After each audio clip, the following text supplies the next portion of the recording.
ওয়াসাল্লাম।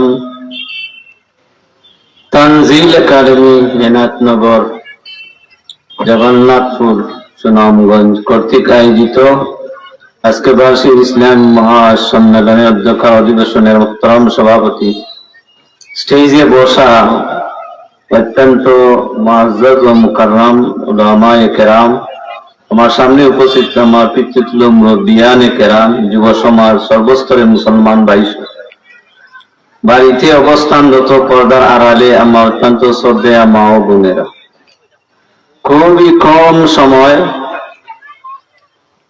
এই সময়ের ভিতরে দুই একটি কথা বলে আমার কথা শেষ করব। মাগরিবের আজান খুবই নিকটবর্তী। আমি আপনাদের সামনে কোরআনে কারীমের 21 নম্বর পারা থেকে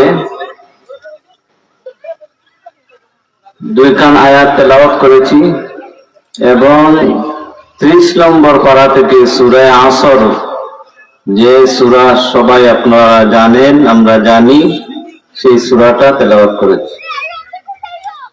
সূরা প্রথমে যে আয়াত তেলাওয়াত করেছি আলিফ লাম মিম, এটার অর্থ আল্লাহ ছাড়া কেউ জানে না, এটার ব্যাখ্যা আল্লাহ ছাড়া কেউ জানে না। তাফসীরে জালালাইনের মধ্যে লেখা হয়েছে আল্লাহু আ'লামু বিমুরাদিহি বিহি, অথবা আল্লাহু আ'লামু বিমুরাদিহি বিযালিক। অর্থাৎ আলিফ লাম মিম বা হুরুফে মুকাত্তাআত, আলিফ লাম মিম সাদ, এইরকম তা সিন মিম যে সূরা শুরুতে হরফগুলো আছে, এটার ব্যাখ্যা আল্লাহ ছাড়া কেউ জানে না। তারপরে দ্বিতীয় আয়াত তেলাওয়াত করছি তানজিলুল কিতাবি লা রাইবা ফীহি মির রাব্বিল আলামিন। এই যে একাডেমি, এটা হিফজে কোরআন পড়া হয়, বাচ্চারা কোরআনে কারীম তেলাওয়াত করে। আল্লাহ তাআলা এই সূরা 21 নম্বর পারা আলিফ লাম মিম সাজদা, এই সূরা দ্বিতীয় আয়াতে বলেন তানজিলুল কিতাবি লা রাইবা ফীহি মির রাব্বিল আলামিন। এমন একটি কিতাব আল্লাহ তাআলার পক্ষ থেকে তানজিল করা হয়েছে, অবতীর্ণ করা হয়েছে। লা রাইবা ফীহি, যে কিতাবের মধ্যে, যে গ্রন্থের মধ্যে কোনো ধরনের ভুল নাই। লা রাইবা ফীহি, কোন ধরনের ভুল অথবা সন্দেহ, ভুলের অবকাশ নাই। মির রাব্বিল আলামিন, সমগ্র জাহানের রবের পক্ষ থেকে নাজিল করা হয়েছে। সমগ্র জাহানের, অর্থাৎ এই পৃথিবীতে যত মখলুক আছে, সমস্ত মখলুকাতের যিনি পালনকারী, যিনি সৃষ্টিকারী, যিনি রিজেক দেনেওয়ালা, যিনি জীবিত রাখনেওয়ালা, যিনি মৃত্যু দেনেওয়ালা, সেই মহান রবের পক্ষ থেকে, জগতের মালিক রব্বুল আলামিনের পক্ষ থেকে যে গ্রন্থ নাজিল করা হয়েছে, তানজিল করা হয়েছে, সেই গ্রন্থের মধ্যে কোন ধরনের ভুল নাই, ভুলের অবকাশ পর্যন্ত নাই। সূরা বাকারা শুরুতে আছে আলিফ লাম মিম যালিকাল কিতাবু লা রাইবা ফীহি। এমন একটি কিতাব, এই কিতাব কোরআন শরীফ, লা রাইবা ফীহি, যার মধ্যে কোন ধরনের সন্দেহ কুশল করা যাবে না। কাফেররা সন্দেহ করত, কিন্তু পরে চ্যালেঞ্জ করা হয়েছে কুল ফাতু বিসূরাতিন মিন মিসলিহি ওয়াদউ শুহাদাআকুম মিন দুনিল্লাহি ইন কুনতুম সাদিকিন। চ্যালেঞ্জ করা হয়েছে। আরবের কথা ছিল যে কোন জিনিসের চ্যালেঞ্জ করলে এটা সাইনবোর্ডের মধ্যে লেখা থাকতো, দেওয়ালের মধ্যে এটা লেখা থাকতো যে চ্যালেঞ্জ করা হলো। আরবের বড় বড় সাহিত্যিকরা সেই চ্যালেঞ্জ গ্রহণ করে, কিন্তু কোরআনের একটা নকতা পরিবর্তন করতে পারে নাই। কোরআনের একটি আয়াত, একটি বাক্য, একটি অক্ষর, একটি নকতাও কেউ পরিবর্তন করতে পারে নাই, বরং কোরআনের মতো কোনো কপি, কোনো অক্ষর, কোনো আয়াত, কোনো ধরনের বাক্য পর্যন্ত তৈরি করতে পারে নাই। শেষ পর্যন্ত তারা এটা শিখারাইছে যে হ্যাঁ, কোরআনে কোনো ধরনের কি নাই, ভুল নাই। সূরা যে তেলাওয়াত করেছি আমি, সূরাতুল আসর, গুরুত্বপূর্ণ সূরা। ইমাম শাফি রহমতুল্লাহ আলাইহি বলেন যে আল্লাহ তাআলা যদি সারা 30 পারা কোরআন শরীফ নাজিল না করিয়াও শুধুমাত্র সূরা আসর নাজিল করতেন তাহলে যথেষ্ট হইত। এই ধরনের গুরুত্বপূর্ণ এই সূরাটা। এই সূরার শুরুতেই ওয়াল আসর শব্দ ব্যবহার করা হয়েছে। মুফাসসিরিনে কেরাম বলেন আসর দ্বারা কি, আসরের যে সময়, ওয়াক্ত, যেটা এই ওয়াক্ত বোঝানো হয়েছে।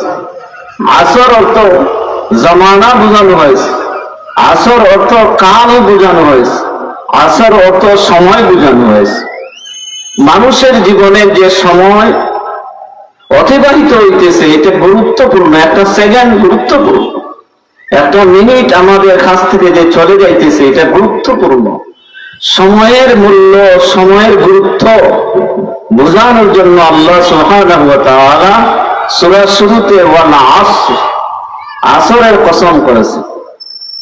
দ্বিতীয় আয়াতে বলছেন ইন্নাল ইনসানা লাফি খুসর, নিশ্চয় মানুষেরা, মানুষ বলতে মুসলমানও মানুষ, কাফিরও মানুষ, মুনাফিকরাও মানুষ, নাফরমান যারা তারাও মানুষ, খ্রিস্টান, বৌদ্ধ, ইহুদি সবাই মানুষ। ইন্নাল ইনসানা লাফি খুসর, সমস্ত মানুষ ক্ষতিগ্রস্তের মধ্যে। আযানের সময় নিকটবর্তী। শুধুমাত্র 4টা গুণ যে সমস্ত মানুষের মধ্যে আছে তারা ব্যতীত গোটা মানব জাতি ক্ষতিগ্রস্তের মধ্যে। 1 নম্বর গুণ ইল্লাল্লাযীনা আমানু, যারা ঈমান এনেছে। তারা বোঝা গেল মানুষ, ইহুদি মানুষ, খ্রিস্টান মানুষ, বৌদ্ধ মানুষ, হিন্দু মানুষ, চাকমা মানুষ, এইরকম অনেক ধর্মের দীক্ষিত মানুষেরা আছে, অনেক ধরনের ধর্ম সে পালন করে। বিচ্ছিন্নবাদী মুশরিকরা, কাফেররা, তারাও মানুষ, কিন্তু প্রথম গুণ তারা ক্ষতিগ্রস্তের মধ্যে নাই যারা আমানু, ঈমান এনেছে। তাহলে আমরা যারা ঈমানদার, যদি আমরা ঈমান এনে থাকি তাহলে আমরা ক্ষতিগ্রস্তের মধ্যে নাই। 2 নম্বর ওয়া আমিলুস সালিহাত, যারা নেক আমল করেছে তারা কখনো ক্ষতিগ্রস্তের মধ্যে নাই। নেক আমল যারা করবো, ঈমানের পরে নেক আমল করব, তারা কখনো ক্ষতিগ্রস্ত হবে না। যেমন যারা নামাজ পড়লো, নেক আমল, এটা কি ধরনের নেক আমল? ফরজ আমল। যারা বালেগ, আকিল, পুরুষ এবং নারী, তাদের উপর 5 ওয়াক্ত নামাজ পড়া ফরজ। এই ফরজ বিধান এটা পালন করা, যদি পালন না করে তাহলে তার কি শাস্তি আছে এটা হাদিসের মধ্যে, তাফসীরের মধ্যে বর্ণনা করা হয়েছে। তাহলে 1 নম্বর গুণ হবে যারা ঈমানদার তারা কখনো ক্ষতিগ্রস্তের মধ্যে পড়বে না। 2 নম্বর গুণ যারা ওয়া আমিলুস সালিহাত, নেক আমল করে, তারা কখনো ক্ষতিগ্রস্তের মধ্যে না। নেক আমল যারা করে তারা দুনিয়াতেও ক্ষতিগ্রস্ত হবে না, পরকালেও ক্ষতিগ্রস্ত হবে না। যারা নামাজ পড়ে তাদের কি ফজিলত, তাদের কি গুরুত্ব, তাদের কি সওয়াব, এটা বর্ণনা আছে। যারা ইয়াকিন ও ইখলাসের সহিত, ইহতিমামের সহিত, গুরুত্ব সহকারে 5 ওয়াক্ত নামাজ পড়ব, আল্লাহ সুবহানাহু ওয়া তাআলা তাদেরকে 5টা পুরস্কার দিবেন। 1 নম্বর রিজেকের অভাব দূর করিয়া দিবেন, 2 নম্বর কবরের আযাব মাফ করিয়া দিবেন, 3 নম্বর ডান হাতে আমলনামা দিবেন, 4 নম্বর ফুলসিরাতের ফুল ব্রিজ, এটা বিজলির মতো পার করিয়া দিবেন, 5 নম্বর পুরস্কার বেলাইসার জান্নাত দিয়া দিবেন। তাহলে লাভ হলো যে আমি আমল করলাম, ফরজ বিধান আল্লাহর পক্ষ থেকে দায়িত্ব, এটা পালন করার কারণে আমরা 5টা পুরস্কার পাইব।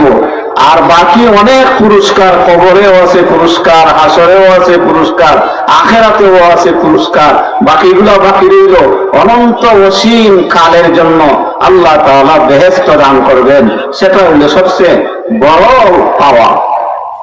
তাহলে আমলের মাধ্যমে সে সাকসেসফুল হয়, সে কখনো ক্ষতিগ্রস্ত হয় না। আমলের মাধ্যমে দুনিয়াতেও সে লাভবান হয়। আমলের উসিলা নিয়ে যদি সে আল্লাহর কাছে প্রার্থনা করে, আল্লাহ তাআলা তাকে বিপদ আপদ থেকে রক্ষা করে। ইল্লাল্লাযীনা আমানু ওয়া আমিলুস সালিহাত ওয়া তাওয়াসাউ বিল হক।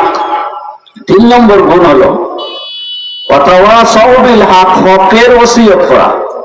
তাফসীরে জালালাইনের মধ্যে যে ইবারতের মধ্যে আনছেন, আয়াতা'মুরুনা বিল মা'রুফ ওয়া তানহাউনা আনিল মুনকার। 3 নম্বর গুণ হলো সৎ কাজের আদেশ দেওয়া, অর্থাৎ মানুষকে সত্যর উপদেশ দেওয়া। সৎ কাজের আদেশ কি? নামাজের আদেশ, রোজার আদেশ, কোরআন পড়ার আদেশ, হাদিস পড়ার আদেশ, ভালো কাজ করার আদেশ, পিতামাতার খেদমত করার আদেশ, উস্তাদের খেদমত করার আদেশ, এইরকম ভালো ভালো কাজের উপদেশ দেওয়া, আদেশ করা। ওয়াতাওয়াসাউ বিস-সাবর ওয়া তানহাউনা আনিল মুনকার। মন্দ কাজ থেকে মানুষকে বিরত রাখা। মন্দ কাজ কি কি?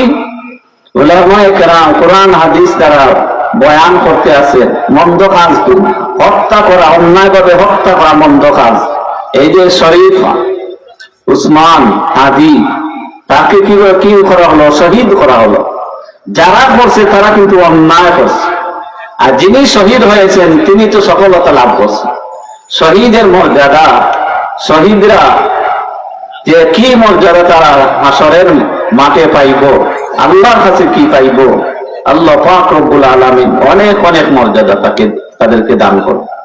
তাহলে হত্যা করা, রাহাজানি করা, চুরি করা, বদমাশি করা, সুদ খাওয়া, ঘুষ খাওয়া, অনাচার, বেবিচার, বেলাল্লাপনা, বেহায়াপনা যাহা আছে, এইগুলার প্রতিশোধ অথবা এটার জন্য উপদেশ দেওয়া, নিষেধ করা, নিষেধের উপদেশ দেওয়া। অর্থাৎ খবরদার খবরদার অন্যায়ভাবে হত্যা করবে না, খবরদার চুরি করবে না, খবরদার সুদ খাবে না, খবরদার ঘুষ খাবে না, খবরদার চুরি করবে না, খবরদার ঘুষ খাবে না। এইরকম অসৎ কাজের যারা বারণ করে, নিষেধ করে, তারাও ক্ষতিগ্রস্তের মধ্যে পড়বে না। কিন্তু যারা সৎ কাজের আদেশ এবং অসৎ কাজের নিষেধ করে না, যারা করে না, তাদের ক্ষতি। আপনি যদি সৎ কাজের আদেশ না দেন, আপনার ছেলেকে নামাজের কথা না বলেন, তাহলে আপনার ক্ষতি আছে, গুনাহ আছে, আপনি জবাব দেওয়া লাগবে। আপনার স্ত্রী নামাজ পড়ে না, আপনি নামাজের আদেশ দিতে হবে। আপনার মেয়ে নামাজ পড়ে না, নামাজের আদেশ দিতে হবে। আপনি নামাজ পড়েন, আপনার ছেলে পড়ে না, মেয়ে পড়ে না, বিবি পড়ে না, কুয়ার বউ পড়ে না, তাহলে আপনি জবাব দেওয়া লাগবে। এই জন্য যারা সৎ কাজের আদেশ দেন এবং অসৎ কাজের নিষেধ করে, এই 4টা। 1 নম্বর যারা ঈমান এনেছে, 2 নম্বর যারা আমল করেছে, 3 নম্বর যারা সৎ কাজের আদেশ করেছে, 4 নম্বর যারা অসৎ কাজের নিষেধ করে। এই 4টা গুণ যে সমস্ত মানুষের মধ্যে আছে, এই সমস্ত মানুষরা কখনো ক্ষতিগ্রস্ত হবে না। এই 4 গুণওয়ালা বিশিষ্ট যারা, যে সমস্ত মানুষ আল্লাহ পাক রব্বুল আলামিনের কাছে তারা বড় প্রিয়, আল্লাহ সুবহানাহু ওয়া তাআলা তাদেরকে জায়গায় জায়গায় ঈমানদার বলে সম্বোধন করিয়া তারা যেন খারাপ কাজ থেকে বাঁচতে পারে, তারা যেন আল্লাহর তৈরি জান্নাতে যাইতে পারে। আল্লাহ নিজেই তাদেরকে, ঈমানদারদেরকে সম্বোধন করিয়া জায়গায় জায়গায় সিগন্যাল দিতেছেন, হুঁশিয়ার করতেছেন, সংকেত দিতেছেন, তোমরা এটা থেকে বাঁচো। যেমন আজানের টাইম হয়ে গেছে, আজানের টাইম হয়ে গেছে। যেমন একা একা আল্লাহ বলেন, ইয়া আইয়ুহাল্লাযীনা আমানু লা তাকুলুর রিবা আযআফান মুযাফা। হে ঈমানদারেরা, খবরদার খবরদার, তোমরা কখনো সুদী লেনদেন করিও না। সুদ যদি খাও তাহলে এটা অনেক গুনাহ আছে, নিম্নে 72টা গুনাহ। এই 72টার ব্যাপারে নিচের দরজার গুনাহ হলো আপন মায়ের সাথে খারাপ কাজ করা। নাউযুবিল্লাহ। আল্লাহ তাআলা আমাদেরকে এই 4 গুণের উপর আমল করার তৌফিক দান করুন। আমিন। ওয়া আখিরু দাওয়ানা আলহামদুলিল্লাহি রাব্বিল আলামিন।